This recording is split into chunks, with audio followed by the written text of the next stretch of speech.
Welcome to this talk on independent schools at the Summer Olympic Games from 2000 to 2020.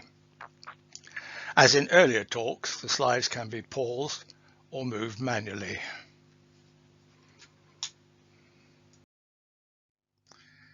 It is common knowledge that former pupils and a few current pupils of independent schools make their mark in international sport. But how many and how well? Most of what we read is anecdotal, but the Summer Olympic Games, with all their facts and figures, give us the opportunity to measure the contribution of independent schools. How well are the schools represented? And how well do their representatives perform in competition? You may want to pause slides like this that have tables. Here is the composition of Team GB for each of the 6 Summer Olympic Games of this century. London is odd because, as the host nation, Team GB was allowed to enter competitors for everything.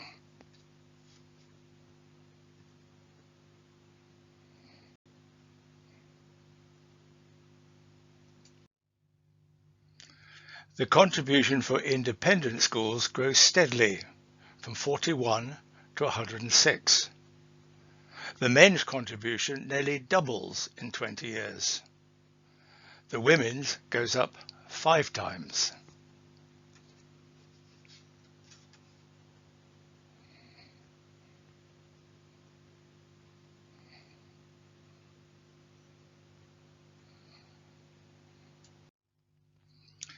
As about 7% of the total school population in the United Kingdom is educated privately, independent schools are clearly overrepresented. Nearly 28% of Team GB for Tokyo suggests by a factor of 4. But perhaps it is not quite that much.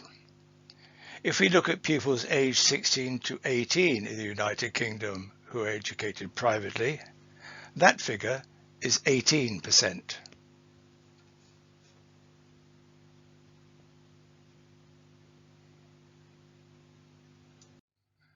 The figures suggest that independent schools win slightly more than their fair share of places, but it is the trend that is growing.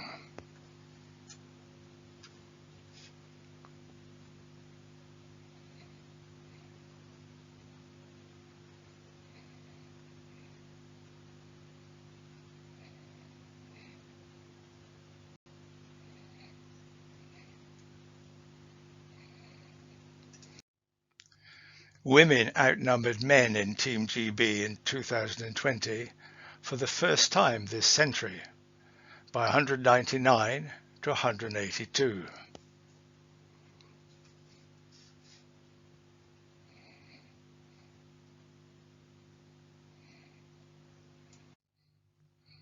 In the 20 years since Sydney, women from independent schools have increased from 11 to 53. From less than a tenth to half.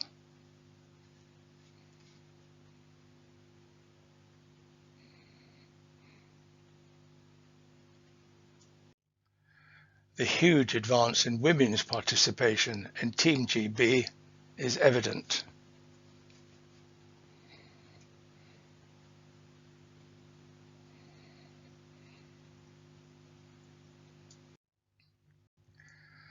The 106 privately educated team members for Tokyo attended 74 different schools. It was a bumpy year for Scotland.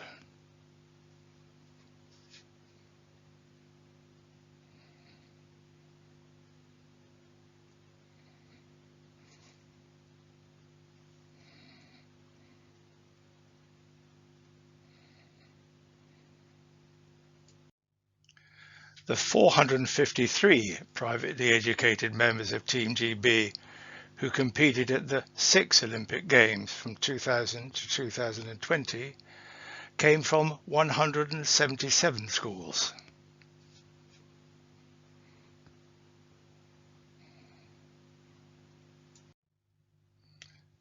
The proportion of single-sex to co-ed schools almost matches the national profile.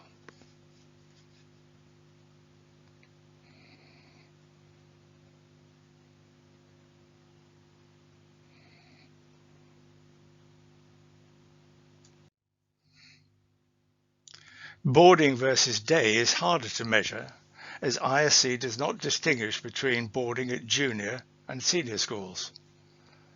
A third of schools have boarding. It is known that the fraction is higher for senior schools, probably to about a half. That fraction sees the day to boarding schools proportion almost matching the national profile.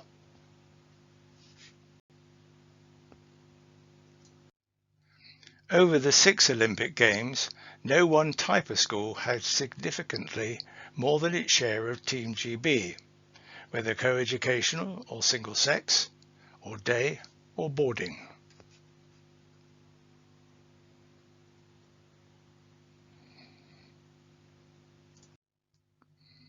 Here are the schools with the most competitors at Tokyo.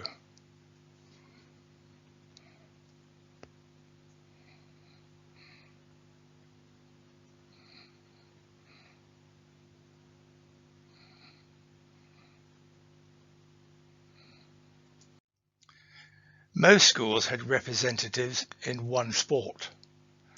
9 schools had representatives in more than one sport.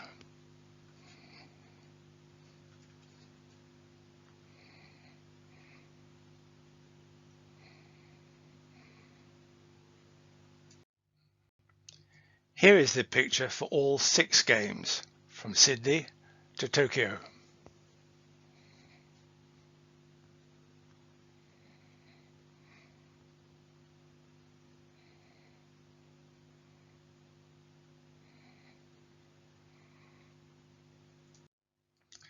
Only George Watson's and Millfield sent Olympians to all 6 games.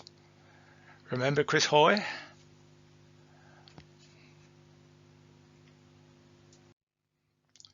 "177 schools represents just 8% of the total of 2,331 independent schools. What about the other 92%? But if we count just the senior schools in membership of HMC, GSA, SOH and ISA, the 4 ISC associations, the number drops to 728.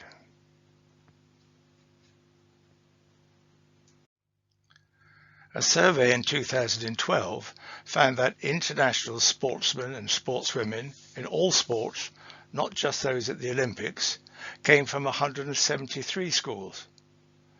That almost matches the 177 schools for the Summer Olympics.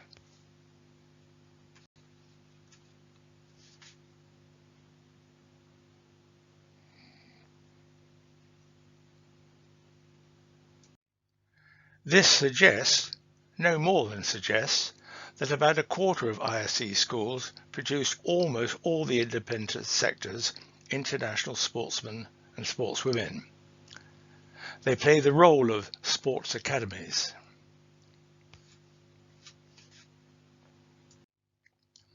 Which sports at Tokyo did Team GB members from independent schools compete in? Not these 8.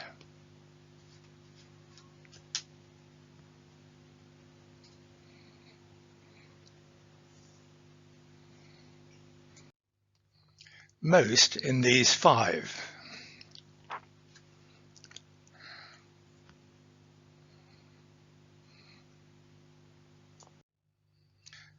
But as a percentage of each sport's total, most in these 11.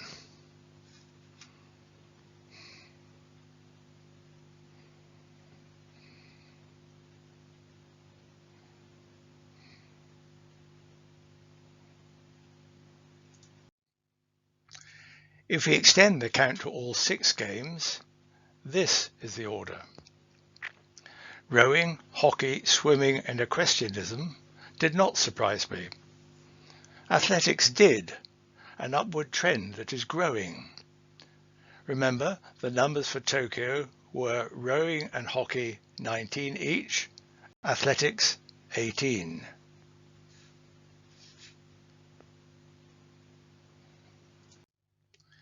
Now to the important question. How well did each member of Team GB perform? My first criterion is, did he or she reach the final, the top 8 in their sport? Or for a multi-event sport like athletics, swimming and gymnastics, in their best event?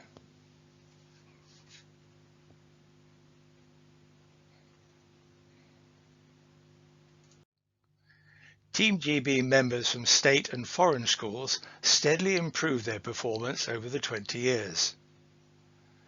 97 reached finals at Sydney, 187 at Tokyo. That's double, a huge improvement.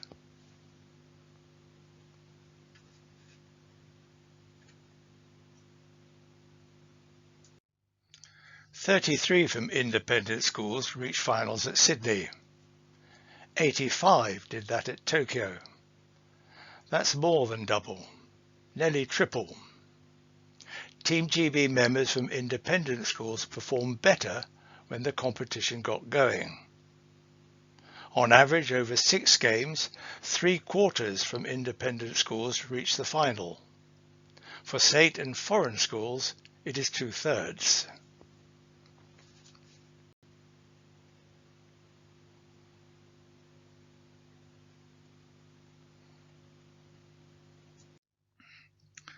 The second performance criterion is to award points for places in the final. 8 points for first place, 1 point for 8th place, no points for all the other placings.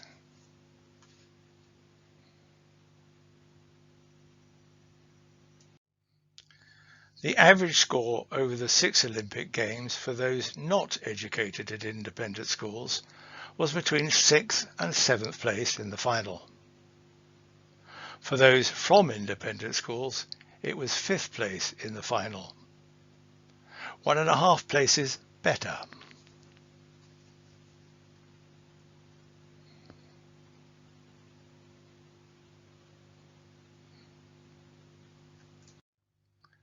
This is the summary for Tokyo.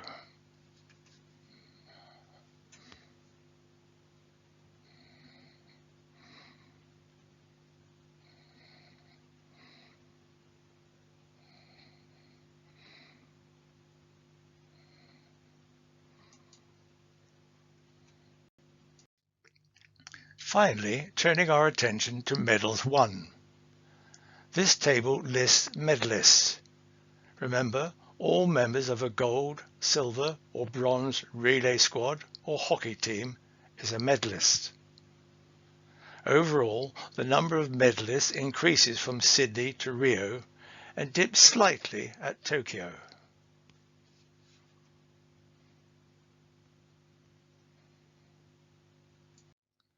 On average, members of Team G from independent schools win 1/3 of the medals. 1/4 of the team get 1/3 of the medals.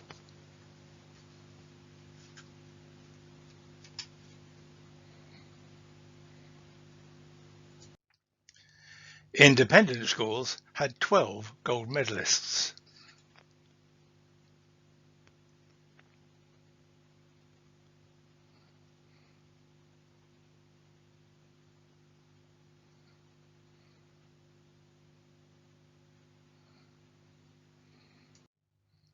And 8 silver medalists and 24 bronze medalists.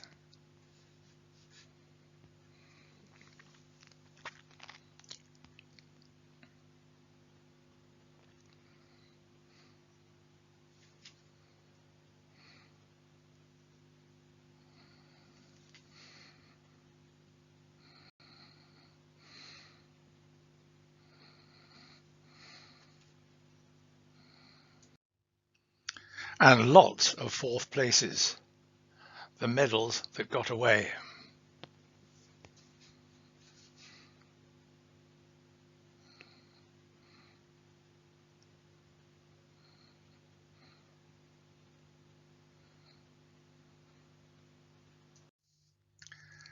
So now we get to the crunch, the purpose of all those tables and figures.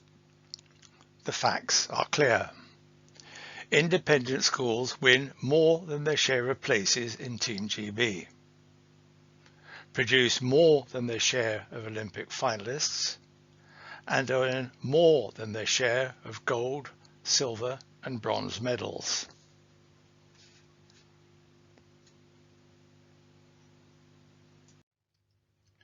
What are you doing in your schools that makes your former pupils so successful? If this magic could be shared with all schools, just think how successful Team GB would be.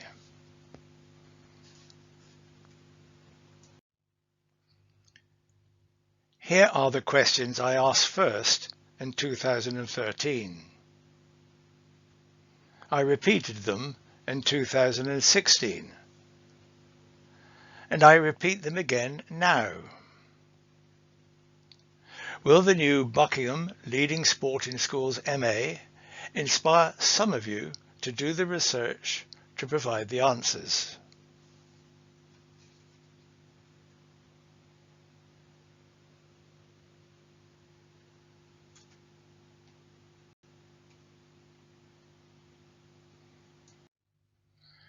Over to you.